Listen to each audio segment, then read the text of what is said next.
तो दोस्तों अब हम शुरू करने वाले हैं अपना अगला चैप्टर, चैप्टर 13 फेडरल सिस्टम। देखिए, ये जो मैं आपको पीडीएफ पढ़ा रहा हूँ, इसका ये पीडीएफ आपको मेरे टेलीग्राम चैनल पे मिल जाएगा। इसका लिंक डिस्क्रिप्शन में है, वहाँ से आप जाके इसे डाउनलोड कर सकते हैं फ्री ऑफ कॉस्ट। देखिए, चैप्टर 13 फेडरल सिस्टम, अगर बात करें यूपीएससी के पर्सपेक्टिव से तो क्वेश्चंस डॉट कनेक्ट करके आते हैं, आपको कॉन्सेप्ट्स पता होनी चाहिए। लेकिन बात करी जाए यूपीपीसीएस की तो डायरेक्टली यहाँ से क्वेश्चंस आते हैं, वो पूछ लेता है कि फेडरल फीचर्स क्या होते हैं और यूनिटरी फीचर्स क्या होते हैं, तो आपको पता होना चाहिए, इसलिए इंपॉर्टेंट है। ये 2 पन्ने की पीडीएफ है, आराम से निकाल लीजिएगा, प्रिंट मार लीजिएगा, नहीं तो फिर आप खुद हैंड रिटन नोट्स बना लीजिएगा। चलिए शुरू करते हैं। देखिए, गवर्नमेंट के सिस्टम, देखिए गवर्नमेंट के भी 2 सिस्टम होते हैं। देखिए, एक तो होता है यूनिटरी सिस्टम, एक होता है फेडरल सिस्टम। देखिए, एक कंट्री में एक ही तरीके का सिस्टम फॉलो किया जा रहा होता है एक समय पर।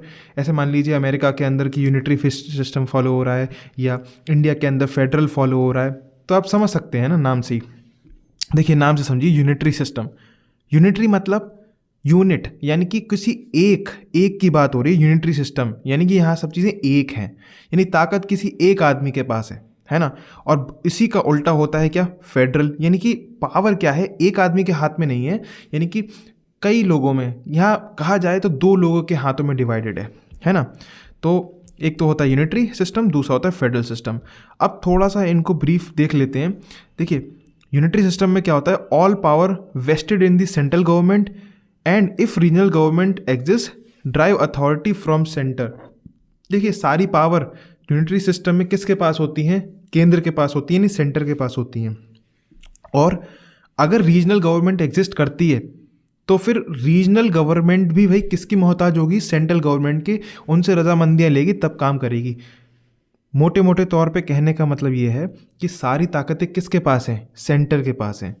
अब इजी एग्जांपल से समझते हैं। मान लीजिए मोदी जी हैं, यहाँ पे स्टेट, जैसे मैं यूपी में रहता हूँ, यहाँ के मुख्यमंत्री हमारे योगी जी हैं। तो क्या है, पावर्स तो हैं दोनों के पास, है ना, अपनी इंडिविजुअल ताकतें हैं।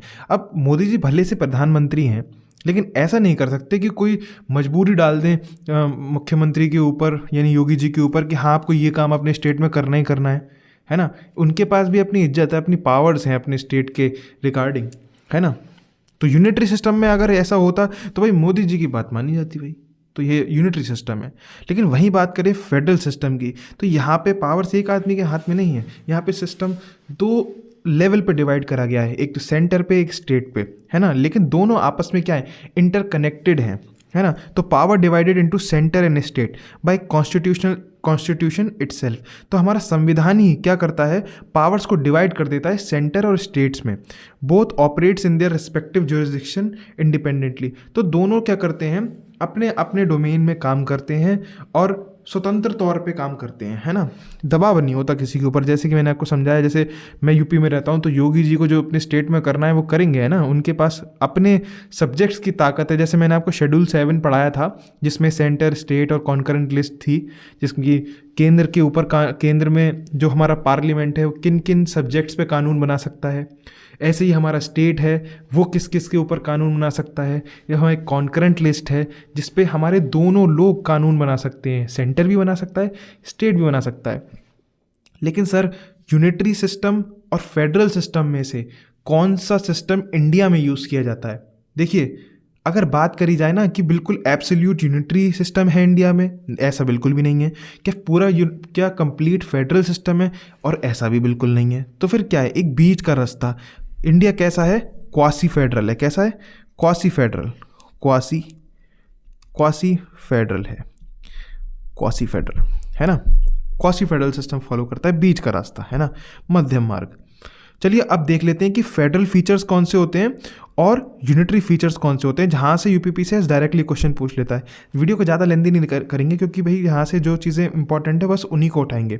देखिए, डुअल पॉलिटी का मतलब कि एक गवर्नमेंट सेंटर पे काम करती है, एक स्टेट लेवल पे काम करती है। रिटन कॉन्स्टिट्यूशन, हमारे ये सारे फेडरल फीचर्स हैं। हमारा कॉन्स्टिट्यूशन कैसा है, रिटन है, स्टेट्स के लिए भी है ना, उसी में सेंटर के लिए भी है, स्टेट्स के लिए भी है, सब चीज़ें गठित हैं। डिवीजन ऑफ पावर्स क्या है, इंडिया के अंदर डिवाइडेड है ना। जैसे कि आप जानते हैं कि एग्जीक्यूटिव, लेजिस्लेचर, जुडिशरी, है ना, डिवीजन्स है पावर की। सुप्रीमेसी ऑफ कॉन्स्टिट्यूशन क्या है, सबसे सुपीरियर है। Rigid constitution. देखिए कॉन्स्टिट्यूशन अपना ऐसा नहीं है कि मतलब इसमें कोई संशोधन करना हो तो एक व्यक्ति चाहेगा एक बार में चेंज कर देगा, कि प्रधानमंत्री चाहे मैं कोई भी कानून अपने हाथ से बना दूं, ऐसा नहीं है ना। उसके लिए एक प्रोसीजर है, जो मैंने आपको अमेंडमेंट वाले प्रोसेस में बताया था, अमेंडमेंट वाले चैप्टर में, कि उसका भी एक प्रोसीजर है कि मतलब पहले वोटिंग होगी, पहले पेश होगा, फिर वोटिंग होगी, फिर प्रेसिडेंट उसको असेंट करेंगे तब, है ना। तो ये किसके फीचर्स हैं? रिजिड कॉन्स्टिट्यूशन के, ऐसे नहीं कोई भी उठाए और चेंज कर दे। इंडिपेंडेंट जुडिशरी, जुडिशरी क्या है? इंडिपेंडेंट है। इंडिपेंडेंट मतलब स्वतंत्र है, उसके ऊपर किसी का दबाव नहीं है। और बाई कैमरलिज्म, बाई कैमरलिज्म का मतलब होता है कि यहाँ पे क्या है, दो हाउसेज हैं, जैसे लोकसभा और राज्यसभा। और अगर राज्य स्तर की बात करें यानी स्टेट्स में, तो कौन सा होता है? विधानसभा, विधान परिषद। तो इसको क्या बोला जाता है? बाईकैमरलिज्म। फिर आ जाते हैं अपने यूनिटरी फीचर्स में, कि ऐसे फीचर्स जो दर्शाते हैं कि भाई क्या है, सेंटर क्या है, स्ट्रांग है। यूनिटरी फीचर्स यानी कि मतलब मोदी जी के पास ताकत ज़्यादा है, हमारे प्रधानमंत्री जो केंद्र के मतलब सरकार के जो गवर्नमेंट के हेड हैं। स्ट्रॉन्ग सेंटर, देखिए कई बार ये देखा जाता है, देखा नहीं जाता, मतलब ये होता ही है कि जितनी भी कानून पार्लियामेंट बनाता है ना, वो ज़्यादा प्रेफरेंस रखते हैं ओवर दी स्टेट्स। कि मतलब मानिए अगर एक कानून बनाया स्टेट ने, एक कानून बनाया सेंटर ने, तो सेंटर कहता है कि मतलब ऐसा होना चाहिए, लेकिन स्टेट कहता है नहीं ऐसा नहीं होना चाहिए। तो यहाँ पे बात किसकी मानी जाएगी? सेंटर की मानी जाएगी। सेंटर क्या है? स्ट्रॉन्ग है। तो यूनिटरी फीचर में क्या आता है? सेंटर क्या है? स्ट्रॉन्ग है। और होता भी है इंडिया के अंदर, इसीलिए इसको क्वासी फेडरल बोला जाता है। स्टेट नॉट इंडिस्ट्रक्टेबल, जैसे कि आप जानते ही हैं, किसी भी स्टेट को ऐसा नहीं है कोई स्टेट चाहे अपने हिसाब से अपनी बाउंड्रीज़ को चेंज कर ले या कुछ भी करना चाहे ऐसा कर ले, वो नहीं कर सकता। उसमें सेंटर की उसको रजामंदी लेनी पड़ेगी पार्लियामेंट से, और पार्लियामेंट ही उन चीज़ों को पास करता है, तभी हो पाता है। सिंगल कॉन्स्टिट्यूशन, यहाँ पे कॉन्स्टिट्यूशन जैसे अमेरिका के अंदर हर अलग अलग स्टेट्स की सिटीजनशिप लेनी पड़ती है और कई सारी अलग अलग चीज़ें होती हैं वहाँ पे, लेकिन यहाँ पे क्या है, कॉन्स्टिट्यूशन कैसा है? सिंगल कॉन्स्टिट्यूशन है। यहाँ पे एक ही कॉन्स्टिट्यूशन है जिसके अंदर सेंटर के लिए कानून, स्टेट्स के लिए कानून, सब उसी के अंदर दिए हुए हैं, सारे आर्टिकल्स दिए हुए हैं। फ्लेक्सिबिलिटी ऑफ द कॉन्स्टिट्यूशन, देखिए कॉन्स्टिट्यूशन में संशोधन भी किए जा सकते हैं, जैसे कि आप जानते ही हैं कि कुछ सिंपल प्रोसीजर से चीज़ें चेंज हो जाती हैं, और कुछ जो हैं वहाँ पे स्पेशल मेजॉरिटी चाहिए होती है ना। तो वही चीज़ है, यहाँ पे फ्लेक्सिबिलिटी भी है कॉन्स्टिट्यूशन की, जो पार्लियामेंट चेंज कर सकता है। इमरजेंसी प्रोविज़न, देखिए जब इमरजेंसी होती है तो पूरी पावर जो होती है, मतलब काफ़ी हद तक पावर जो होती हैं किसके पास आ जाती हैं? सेंटर के पास आ जाती हैं। ये इमरजेंसी का एक चैप्टर है पूरा, वो आगे पढ़ेंगे, पैनिक मत कीजिएगा।